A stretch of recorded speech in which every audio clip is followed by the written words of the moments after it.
na wa ngai chonu I lauri ne cholua ha champai foi le li lau fali e fa ai lo foi chulanga masani chula fono e chau ona malam ia ia lauri ne ya fushe cholua O tō po i o tātou pusuanga nei o lo sanction I lalo ia o le sapa, po le Samoa Amateur Boxing Association. Ia longo wina lao tū la fono uma lao lo masani o na whai e pusuanga. Po i lea wha amateur po pusuanga wha professor. O lea fo I lai apala I ui lawa ia o kako corporate boxing. O nei uso nei e le masani ei o na la tō iei tono mai fusu. Ai o te loa le pui pui ngā lava, fo I lea o le saunga le mu. Ta sina o bae ngau lea e tau sisi ai fo I tū la fono. Ia nei me ane ua iei se tasi fo I lea e a I ta tu ta longa nei bae ngau lea fiafi. aga I mai tonu ia la uli ni cholua o pena lava no tau fai uli o le vai atu ele so a mata ia I mea malo nos pia no fai atu o fusuanga nei o fusuanga foi le fa fia o le titilo atu ele ai o le o fai mo ia mea kama so Exactly. Ia o vai atu na fo I ua pa ua le vai ngai ta ua fo I fusuanga pa penei o le sefe o le manapa. Mantua fo I tolu a tātou round o lo fa pea ona fa ngā solo temi nei. Ia nge me anga waru umat ping singi round 1. Ia ai kūli e round 2. Pana ia o le ua mata watu fai lava sin la veo la uri cholua ia o le ma o le tau titino atu sile tu ai ga o mai le wani so o le se copper fine ia o ke lo la tau ia o le heavyweight o le tu langa le pe ona titino tu ai o le vai na le o mai tau wi. O le fai tau upo le li le red corner ia le vai le se ki ma lo aga me tonu fa pena on tau fai o le oli lava ia Vai lama sino fai ngata ku suanga ni. O te vai. O le ua amata no va no mai voi le toi nga pu voi le a. Pu voi le tu a tu mo le mai a. Tu sa fa pe o le se va nga voi le o te lo la wali a. Fai nga luenga mai kiliva. O te lo o se va nga voi le o la pase kiliva le se la tu fa le vai le. Si mo tino le mo la no. E fa pe na on fe tau e tu mo le mai a. Ia bentuk po ia mo pele ia e o lava o lea e fai ta tu prevent au le lava então mo fai ia kana po ia man si toi fa po ia le fai pele nga po itono tanto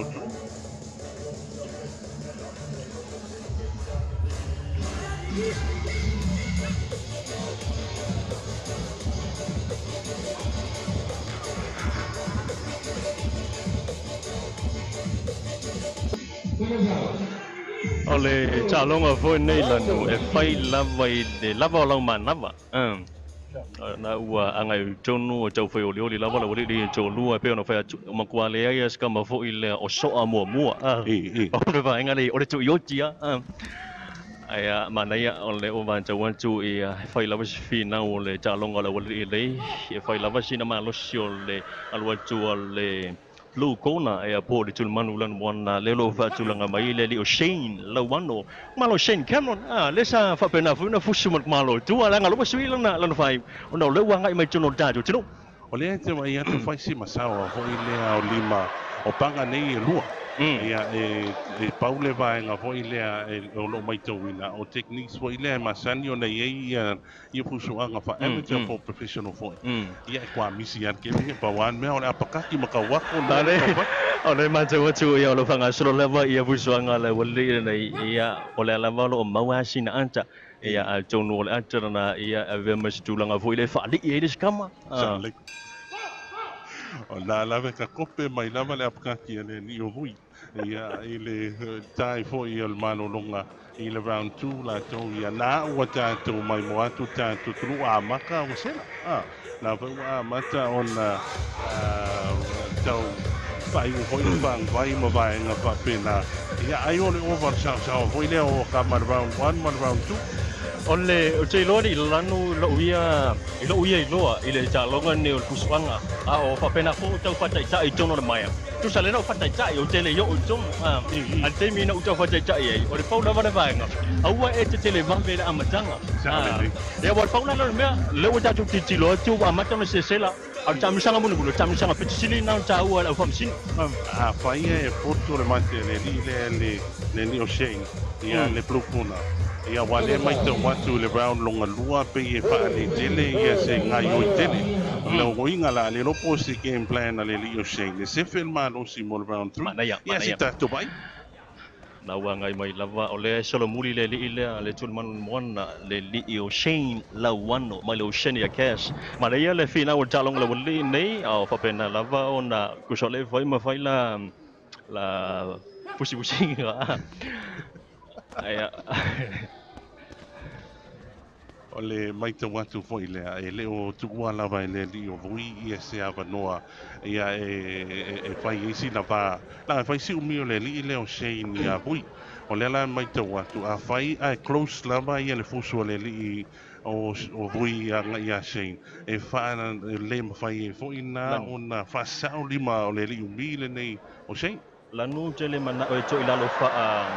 ilalo fa lua ia le li le Shane e te tau na isi sa manu malo man tu foi le sa le fu anga foi le TV2 mo le Shane ai le te tau foi le te tilo foi le ia le so foi le ia sa tau la ona ia sina lu i foi le Shane o le mai tau watu o lo i se vai nga foi le o pe mo tau matala ia le hit ki a le li o Shane ia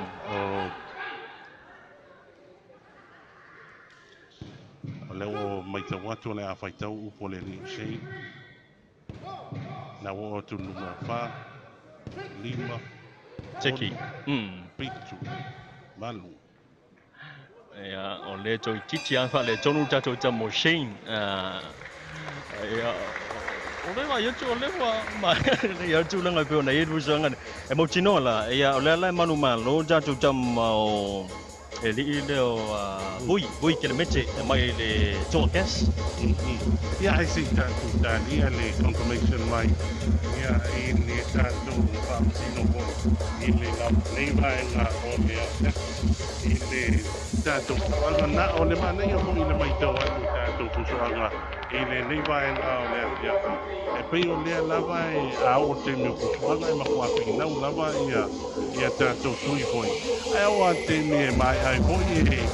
ai lava fai whanei e la tau kususinga foi ia tau tia lai mai i mai kusu nei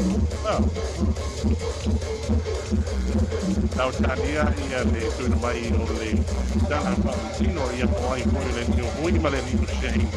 lea o le a whawhea no manu malo la mana pe manu malo to ke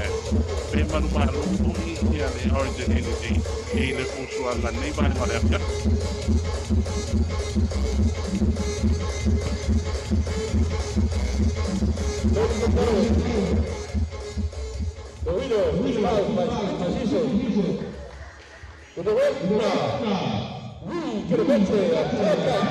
o le ua mai ona fai lo i fai unga whamasino mo le li o Vui Kelemete mai le Red Bull le ua manu malo i le la fusuanga ia manisui mai le Oceania